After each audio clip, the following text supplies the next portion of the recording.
By 9 that morning, every plane the Seo Group owned was frozen to the ground. 41 aircraft, 6 countries, cargo rotting in holds, passengers screaming at gate agents, a loss counted in millions for every hour the wheels didn't turn. And on a private runway outside Incheon, the most powerful man in Korean aviation stood in the wind with a phone pressed to his ear, saying the same thing over and over to people who had no answer for him. Find her. He didn't have a name. He had a face he'd seen for 90 seconds through a chemical fog, and one sentence she'd left him with before his own blood turned to lead. He had a woman who wasn't on any manifest, wasn't in any file, wasn't supposed to exist. Somewhere in a city of 10 million people, a black stewardess was throwing her uniform into a bag and telling herself she'd never have to see any of them again. She didn't know she was the only witness to a crime. She didn't know a man with an empire had just set that empire on fire to reach her. And she didn't know that the person who'd ordered her off that jet was already looking too. If you're watching this, hit that like button right now. Drop the name of your city in the comments so I can see how far this story travels tonight.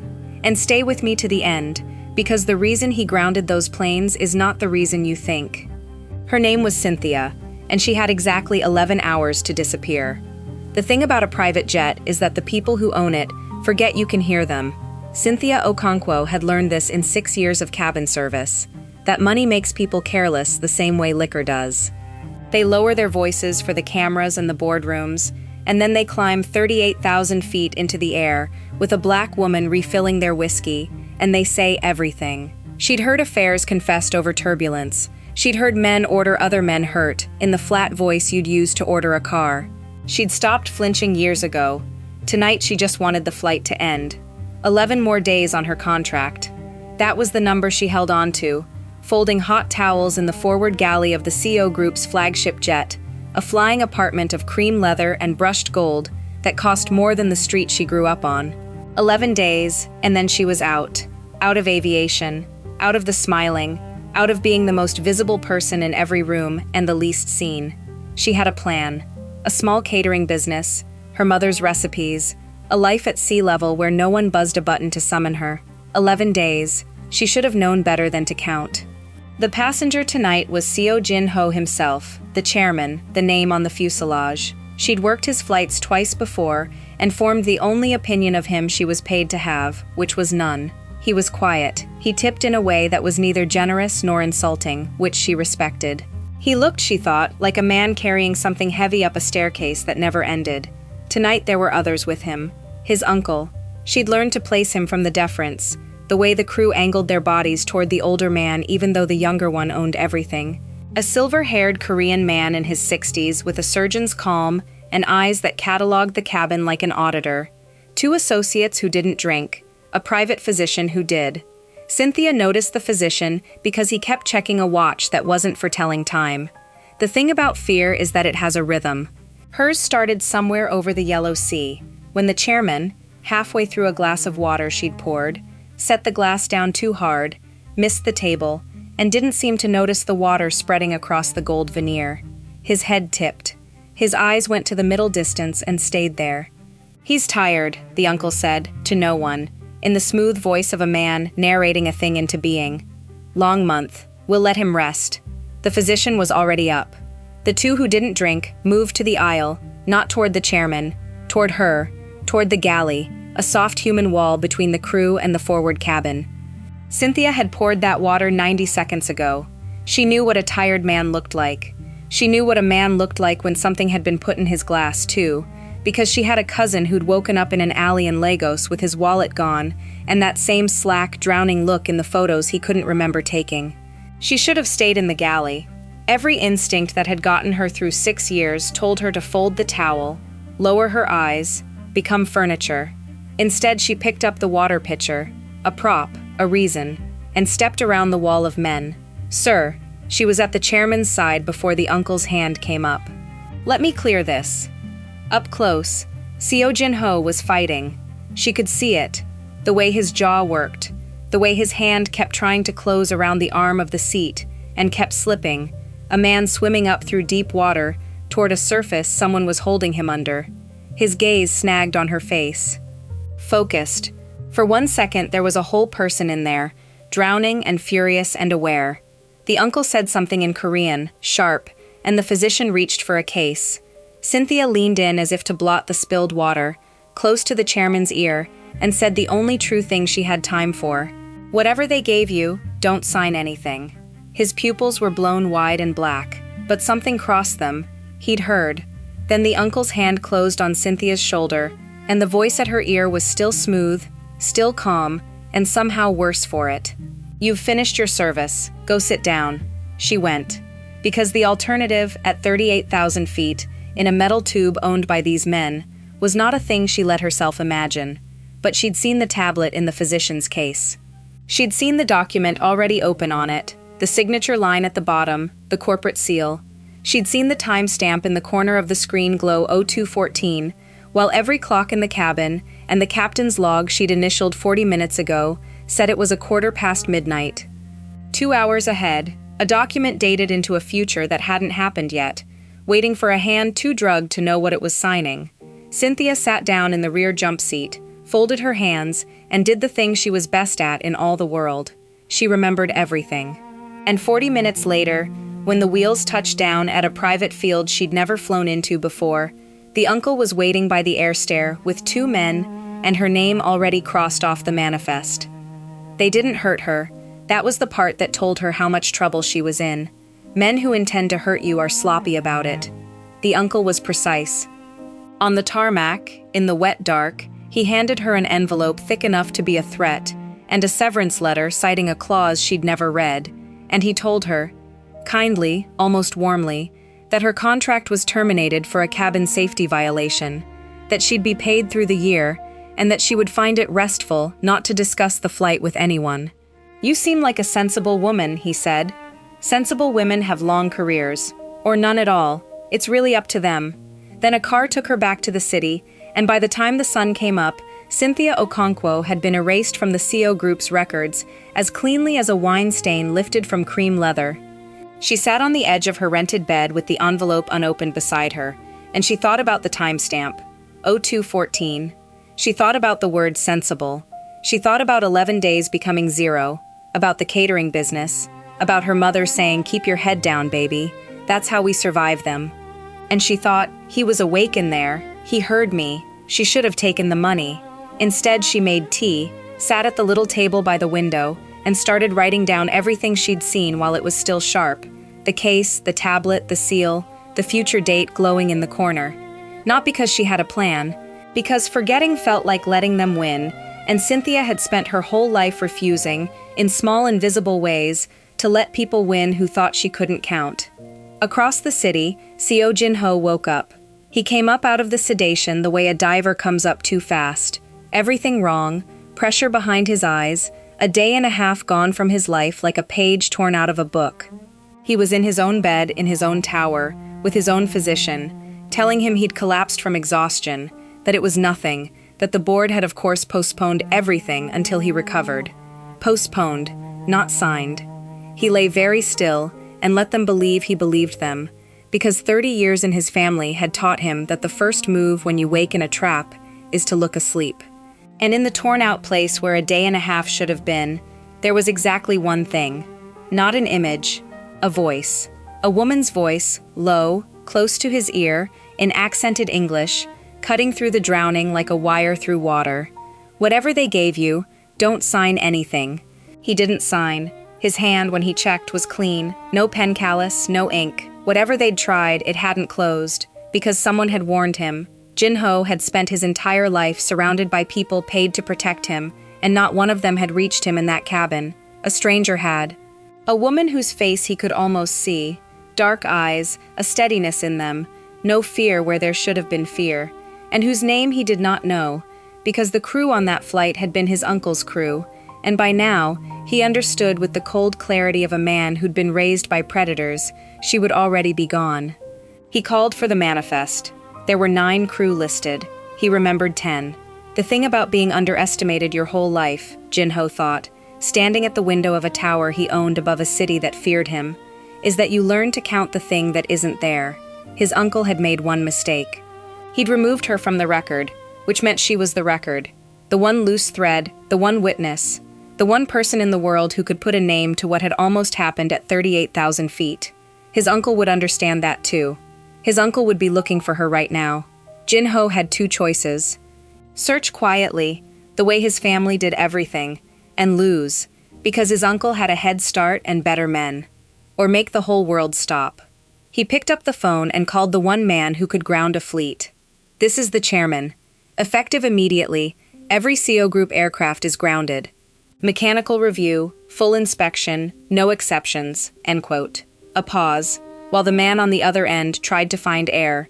I want every crew roster for the past 72 hours physically on my desk. Paper, not the system. Another pause. And I want it known, quietly, the way these things get known, that I am looking for a member of cabin staff. No name, a black woman, and that I will pay, and keep paying, until she is standing in front of me. He hung up.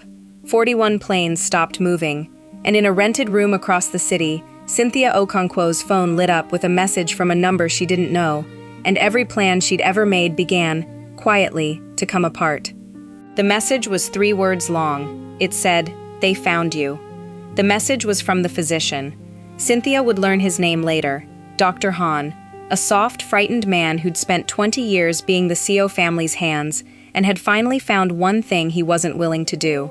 But in the moment, it was just a number and 3 words, and a jolt of pure animal fear, and then a second message, not him, the uncle. Get out of the flat. I'll explain. I'm sorry. She was 3 streets away, with her documents in a plastic bag inside her coat, before she let herself think. Here is what Cynthia understood, moving fast through a waking city, that most people in her position never would, that she was now standing between 2 men who could erase her, and that her only value, the single thing keeping her alive, was that she knew something. The instant that knowledge left her body, so did her protection. The evidence wasn't leverage against them. The evidence was her. So when the physician's next message came, "The chairman is looking for you, publicly," he grounded everything. "He doesn't know it was me who warned you." Cynthia did not run to the powerful man for rescue. She'd watched too many women do that. She sat in the back of a 24-hour cafe, ordered the cheapest thing, and made him come to her, on her ground, on her terms. She sent one message back, through the physician, to the most powerful man in Korean aviation. "I know what your uncle tried to do on that plane. I have it written down and I have made copies. I did not warn you so you could rescue me. I warned you because I don't like watching people get robbed while they sleep. If you want to talk, you come alone, you come to a public place I choose, and you understand that I am not for sale and I am not afraid of you. If either of those changes, I disappear and the copies don't." When Seo Jin-ho read it, standing in his tower, he did something he had not done in a year and a half. He laughed. He came alone. That in itself was a scandal. The chairman of the Seo Group, no security, no car, sitting down across a wobbling laminate table from a black woman in a cafe that smelled of burnt coffee and floor cleaner. Up close, in daylight, without the chemical fog, he was younger than the fear around his name suggested, and more tired. For a moment neither of them spoke. She'd expected a performance, charm or threat, or the smooth warmth his uncle wore. She got none of it. He just looked at her the way a man looks at the one solid thing in a flood. "You're the voice," he said finally. His English was careful, exact. "I couldn't see your face, only the voice. Don't sign anything." "You didn't." "No." He set his hands flat on the table, and she noticed they weren't quite steady. "Because of you, I own a company this morning that I would have signed away last night. I don't know your name." "Good," Cynthia said. "Keep it that way for now. The thing about power," she thought, watching him absorb that, "is that no one ever tells it no and means it. It doesn't know what to do with the word. It just sits there, turning it over." He turned it over. "What do you want?" he said, not a threat, an actual question, and under it, something she hadn't heard from a rich man in 6 years of pouring their drinks. Genuine not knowing. Most of them assumed. He asked. "I want to walk away from this clean," she said. "I had a plan. 11 days and I was out of your world for good. Your uncle took that. So here's what I want. I want to give a statement, once, to someone who can actually use it against him. A regulator, a lawyer, someone real, and then I want to vanish, protected, and never hear the name Seo again. I don't want your money, and I don't want your gratitude, and I definitely don't want to be a woman a billionaire keeps around because she was useful once. Something moved across his face. She'd expected relief. She was cheap, she was leaving, she wanted nothing from him. Instead he looked, for one unguarded second, disappointed. That's clean, he agreed quietly. That's fair. He looked at his unsteady hands. It's also not possible. Not yet. My uncle has spent 30 years making the regulators, the lawyers, the someone real, his.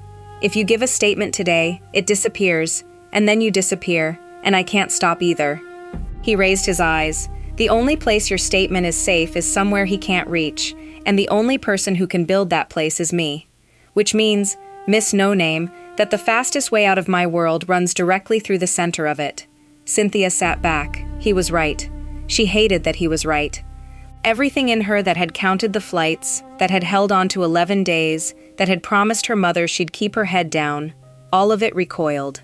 The clean exit was a door, and he'd just shown her the door opened onto a longer, darker hallway, and the only way out was deeper in. If I do this, she said slowly, I lose the quiet. Forever. The second I'm the witness who took down Seo, I'm not a stewardess anymore. I'm a story. I'm your story. Yes.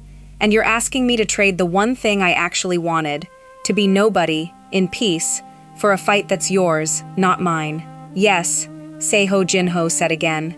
And then, because he was not his uncle, he did not dress it up. I have no right to ask it. You already saved a man you owed nothing. Asking you to do it twice is obscene. He stood, buttoned his jacket, left money on the table for her coffee, and none for himself. So I won't ask. The copies are yours. The choice is yours. If you run, I'll ground the planes long enough to cover you getting far away, and you'll never see me again. He paused at the door. But if you decide the man who drugged his own nephew and tried to steal an empire shouldn't get to keep doing it to whoever's next, you know how to reach me. Cynthia. She went very still. The physician, he said, almost gently. He was worried about you. He used your name. A ghost of something at the corner of his mouth. Not a smile. The memory of where one used to go. It's a good name. I'm sorry I had to burn a fleet to find it. Then he was gone, and Cynthia Okonkwo sat alone in a cafe that smelled of burnt coffee, holding a plastic bag full of the most dangerous things she'd ever written, understanding that the smartest thing to do was run. She stood up, she walked to the counter, and she asked the boy at the register for a pen. She didn't run, she built. For 9 days, Cynthia lived in a serviced apartment under a name that wasn't hers, in a building Jin-ho owned through 4 shell companies, so his uncle couldn't trace the lease, and she turned 90 seconds of memory into a weapon. She wrote her statement out longhand, then again, until it was clean of everything but what she'd actually seen. No guessing, no embroidery, only the case, the tablet, the seal, the timestamp glowing 2 hours into a future that let a drugged man sign away his life. She sat with a forensic auditor Jin-ho trusted, a small, ferocious Korean woman in her 50s, who'd been quietly documenting the uncle's paper for years and had never had the one thing she needed, a human being who saw the room. Cynthia was the room, and somewhere in those 9 days, without either of them deciding it, the thing between her and Seo Jin-ho stopped being a transaction. It was never spoken. That was the part that undid her later, remembering. It was the way he started coming to the safe apartment at the end of his impossible days. Not to check on the evidence, though that was the reason he gave, but to sit at her small table while she cooked her mother's food, because cooking was the only thing that quieted her hands, and to talk in the low, careful English of a man who had been alone at the top of something cold for so long he'd forgotten conversation could be warm. He told her about his father, who'd built the fleet and taught him that softness was a liability to be trained out of a boy. He told her about the uncle who'd raised him after, who'd been kind in public and a blade in private, and who had been waiting 3 decades for the moment Jin-ho was weak enough to take. He told her these things the way you set down something heavy you've carried up an endless staircase. And Cynthia, who had spent 6 years being the most visible, invisible person in every room, found herself seen by the one man in Korea everyone else only feared. She told him about her mother, about Lagos, about the plan, the catering, the sea-level life, the wanting to be nobody in peace. He listened like it was the rarest thing he'd ever been handed, and he never once told her the plan was small. "It's not small," he said, when she finally said the word herself, apologizing for it. "It's the only thing in this entire story anyone wants for an honest reason. Everyone around me wants more. You're the only person I've met in 20 years who wants less, and means it." He looked at her across the little table. "It's the most attractive thing I've ever heard, and I have no right to find it attractive, because wanting you near is the exact opposite of letting you have it." That was as close as he came. Neither of them crossed it. The gap stayed a gap, charged, unbearable, honest, because he understood, and she understood, that the moment he reached for her, he became one more powerful man, taking a thing from her she'd meant to keep. On the 10th day, the cost came due. The uncle moved first. He couldn't find Cynthia, so he did what predators do when the prey goes to ground. He went after the ground itself. A story broke in 3 papers he owned in all but name. The Seo Group chairman, unstable, collapsing on flights, now harboring an undocumented foreign woman in company property, a former stewardess dismissed for a safety violation, a fortune hunter, a scandal, a man clearly unfit to lead. Her face, pulled from an old crew ID, was in every version. Named, exposed, the clean disappearance she'd wanted incinerated in a single morning. They didn't come for her with force. They came for her with narrative, which she'd always known was the sharper knife. She sat in the safe apartment and watched her own name become a slur in a language she was still learning, and she understood that the thing she'd feared most had already happened. There was no quiet to go back to now. The nobody in peace was dead. Whatever came next, Cynthia Okonkwo was a public woman for the rest of her life, the stewardess in the Celo scandal, and no verdict, no victory, would ever give her back the small sea-level life she'd been 11 days from having. Jin-ho came that night with fury in him she'd never seen, not for the attack on his fitness, but for what they'd done to her plan. "I'll bury the papers. No." She was very calm, the way she got when everything was on fire. "You do that. You're the powerful man, silencing the press to protect his mistress. That's the story he wants. You can't win my fight by fighting it like you." She folded her hands on the table. "There's only one way through this now, and it's the one I didn't want. We stop hiding the witness. Cynthia, we put me in front of the regulator your uncle doesn't own. There's one, your auditor found her, the new one from the transport ministry he hasn't gotten to yet. In public, on the record, not a leaked statement. Me, my face, my name, my memory. He built a story about a hidden fortune hunter." Her jaw set. "So I stopped being hidden. A woman standing in the light, telling exactly what she saw, is very hard to call a liar." He stared at her. "You'll never get the quiet back. If you do this, you're the woman who took down the house of Seo. Forever. That's the opposite of everything you wanted. I know." Her voice didn't shake. "You told me in the cafe. The fastest way out runs through the center. I didn't believe you. I believe you now." She looked at him and let him see all of it. The grief for the small life and the choice made anyway. "I'm not doing it for you. I want that clear. I'm doing it because your uncle is going to keep drugging and robbing and burying people who can't count as well as I can.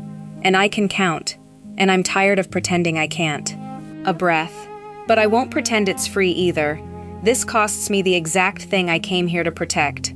So don't you dare make it a love story." And the next morning, Cynthia Okonkwo walked up the steps of the transport ministry in a plain gray coat, into a wall of cameras that screamed her name, and did not once look down. She testified for 4 hours, no lawyer speaking for her, no powerful man at her side. She'd forbidden it. Jin-ho watched from the back of the room like everyone else, because she would not walk in on his arm and hand the uncle the picture he wanted. She sat alone at a plain table in front of the one regulator in Korea the House of Seo didn't own, and she told the truth in the flat, exact voice of a woman who had spent 6 years listening to the careless confessions of the rich and forgetting none of them. The case, the tablet, the seal. The document dated 0214, while every clock in the cabin said 1:15 midnight. The 2 hours the uncle had needed to explain, and could not. The auditor's paper trail had the how. Cynthia had the room, the only living person who'd stood in that cabin and seen a man held under, while his own family reached for the pen. You cannot cross-examine a timestamp, and you cannot, it turns out, Easily destroy a woman who answers every attack on her character with the same unshaken sentence, "I know what I saw, and I wrote it down before you could tell me I hadn't." The uncle's story needed her to be a fortune hunter, a liar, a hidden thing. She was none of those. She was a witness, standing in full light, and the light was the one weapon he'd never learned to fight, because his whole life had been built in the shadows, the Seo name cast. It took 3 months to finish. The regulator referred it. The prosecutors, the real ones, the ones the new ministry had quietly protected from the family's reach, moved. Seo Jin-ho did the last thing his uncle expected, and did not protect the house at all. He opened the books himself, testified against the man who'd raised him, and let the empire take the wound rather than hide it. The thing about a king who spent his life being told softness is weakness, the papers wrote later, not understanding what they'd seen, is that no one warns him how strong it makes him look to finally choose it. The uncle went down. Not to prison, men like him rarely do, but stripped of the board, the papers, the reach, exiled to the small, cold life of a man everyone finally saw clearly, which, for a predator who'd survived 30 years on not being seen, was its own kind of ending. And Cynthia Okonkwo got her scar. She never got the quiet back. That was the cost, and she'd named it before she paid it. And she paid it with her eyes open. She was, and would always be now, the stewardess in the Seo case, recognized in shops, asked for statements, a name and a story that would outlive her. The small sea-level life where no one buzzed a button to summon her was gone, incinerated in one morning by 3 papers and an old crew ID. There was no version of the last 3 months where she got to be nobody again. But here is what she got instead. She got the catering business, because Jin-ho, who had finally learned the difference between giving a person something and taking a person over, did the one thing she'd allow. He became her first customer, and then her loudest, and then, slowly, over months that neither of them rushed, something more, on terms she wrote and he honored. He never once made her smaller to keep her. He'd watched what smallness cost her. He'd have burned a second fleet before he asked her to fold herself again. They were careful with each other. 2 people who'd both been raised to survive by disappearing, learning, late, scarred, honest, how to be seen instead. On a gray morning almost a year after the flight, Cynthia stood in the doorway of her own small kitchen that smelled of her mother's food, and Seo Jin-ho leaned in the frame the way he'd leaned in the frame of the safe apartment 100 nights. And neither of them said the large thing, because they'd learned the large thing lived in the gap and not the grabbing. "I wanted to be nobody," she said. "Not sad, just true. I don't get that back." "No," he agreed. He never lied to her. It was the first thing she'd trusted in him. "You don't." A pause, the careful English, the tired eyes that had learned, somewhere in this, how to be warm. "But you were never going to be nobody, Cynthia. You were only ever going to be unseen. There's a difference." He looked at her like the one solid thing in a flood. "I burned 41 planes to stop the second one. I'd do it again this morning." She almost smiled. She was learning to, again. "Don't," she said. The grounding fees were obscene. And that, the small joke, the sea-level laugh, in a kitchen that was hers and only hers, was the thing the empire had never once managed to buy, and the thing she'd nearly lost the whole quiet world to keep. She'd wanted less. She'd gotten a scar, and a business, and a man who finally understood the difference between wanting someone near and letting them stay whole. It wasn't the plan. It was better than the plan, and it had cost her everything the plan was made of, and Cynthia Okonkwo had learned to hold both of those true things at once, which is the only kind of happy ending the honest ones ever get.